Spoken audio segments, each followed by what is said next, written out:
They couldn't afford to go to the extent of forcefully altering the doctrines, which would plunge the Western Saints' Church into chaos. To put it simply, they only needed to find a reason to persuade the people to accept monsters. It sounded like they already had an agreement, but Reynolds' frown still implies that he still wasn't convinced. He said, "I understand, then, that our doctrines didn't come from the divine will of Rumina's Sama. But practically speaking, that is the exact doctrine all of us have spent our lives following. There will be problems if we simply discard them." Rimuru agrees with Reynolds' point of view. If they were to completely ignore the previous directions, the followers and the current establishment of the church would no doubt experience extreme backlash. Even if Rumina's showed herself before the public, there was no saying whether or not they will believe she was the real God itself. More importantly, there was no way Rumina's would ever do such a thing. If that is the case, it would go against the long-established beliefs of people who still stood with the doctrines and cause internal division. Hinata responds, "But we have to do it. I was hoping we could keep silent on this until things settled down, but we have a force of 100 holy knights here, and I'm sure the other nations are aware of us. Moreover, didn't all the reporters from the Western nations witness the defeat of the three martial sages?" Hinata had a point. Diablo mentioned that he defeated a man called Sayer of the three martial sages. There was apparently someone else at the scene, but then he turned tail and ran. After the reporter's eyewitness testimony of this chain of events, the status of Hinata and the rest of the guardians of mankind was surely going to suffer a disastrous decline. In addition to the news of the defeat of the Holy Knights, there would likely be unnecessary chaos. Although according to how Diablo put it, he may be able to pressure the reporters. Rimuru thinks everything is so troublesome. So he suggests a plan. If that's the case, we can just resolve it by claiming that Hinata and I ended in a draw. Since we discovered the evil plan of the seven celestials, we were able to declare a truce. People already know I'm a slime for the most part, but if we spread the word that I'm an otherworlder, you think that would be a bit more convincing? And Hinata replies, "That indeed sounds like a great proposal for us. But are you really okay with that? Wouldn't the news that a demon lord ended up in a tie with me tarnish your prestige as a demon lord?" Rimuru thinks does he really have a prestige to begin with? Rimuru felt like Shuna has been lecturing him a lot lately. Whenever he encountered anything troublesome, he just tossed it to Rigard to deal with it. All he did was travel and chill with Gobta. He answers, "There shouldn't be an issue. You can even say that I was defeated. Anything goes with things like victory or defeat." He answered the way he did because it was simply what he thought, yet it seemed to have a profound impact on Hinata and the rest. Hinata said, Look, in all of history, there's only a tiny handful of times when a human defeated a demon lord, you know? There will be severe consequences if you just go and simply claim something like that. It may even cause the balance of power to collapse." And Reynold backed her up. That's exactly the case. You've just become a demon lord. If you allow other factions to look down on you under such circumstances, you'd be asking others to intrude on you and your domain. Both Reynold and Hinata tries to persuade Rimuru out of it due to worriness. However, Rimuru responds, "Benimaru, do you know of any possible forces that may invade this land?" And Benimaru answers, "Not at the moment. Even if there is anyone foolish enough to invade, I shall destroy them for you." As for the Western nations, Diablo was making proper arrangements. The rescued reporters apparently became his tools to exploit, so right now he seemed to be pushing his plan forward with an iron fist.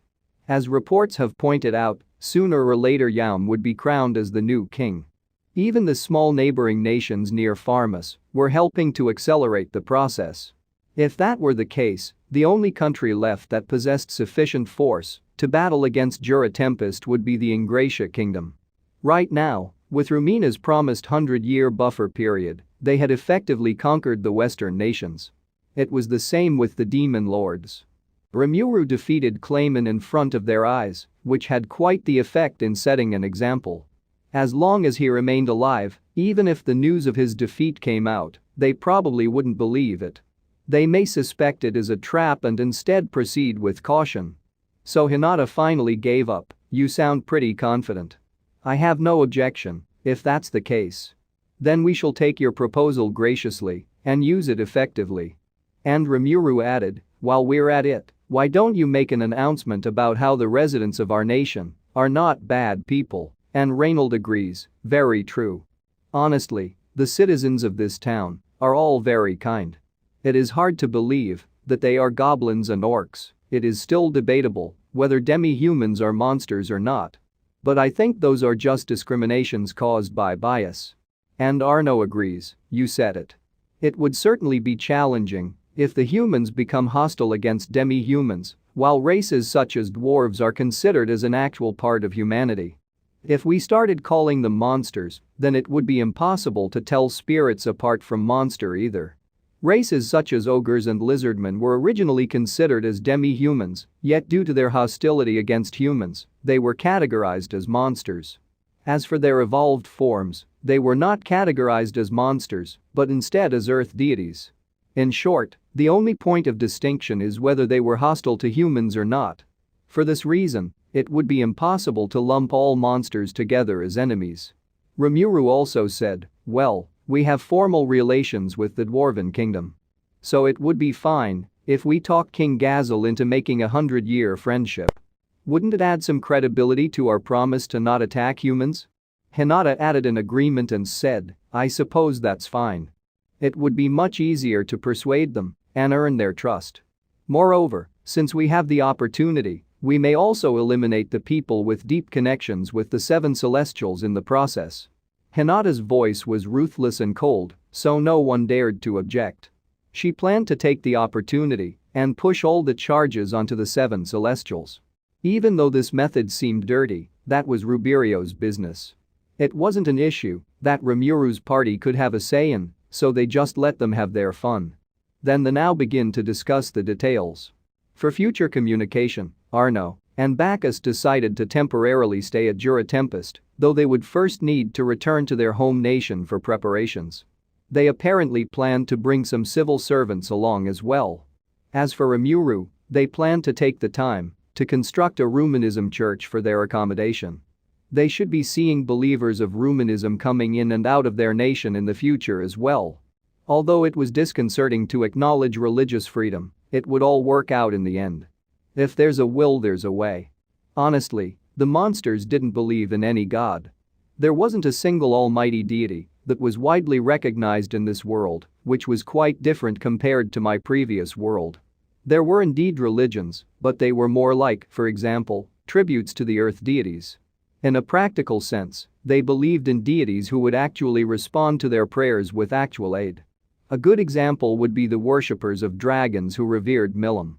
Among the many religions of this nature, Rumanism held the greatest power. The hands and feet of Ruminas, that were the holy knights, would aid the weak, thus earning the trust of the public. If we changed our perspective, we could just consider this as our nation receiving a branch of the Western Saints Church that would help the weak. Rimuru figured that even though there may not be such a chance, they may still help each other out if there was ever any trouble. When any threats appear, they may fight alongside the holy knights. Then, they would have no reason to say no. Naturally, they would be under surveillance, but with some freedoms. And just like that, they were able to come to a compromise on the whole thing.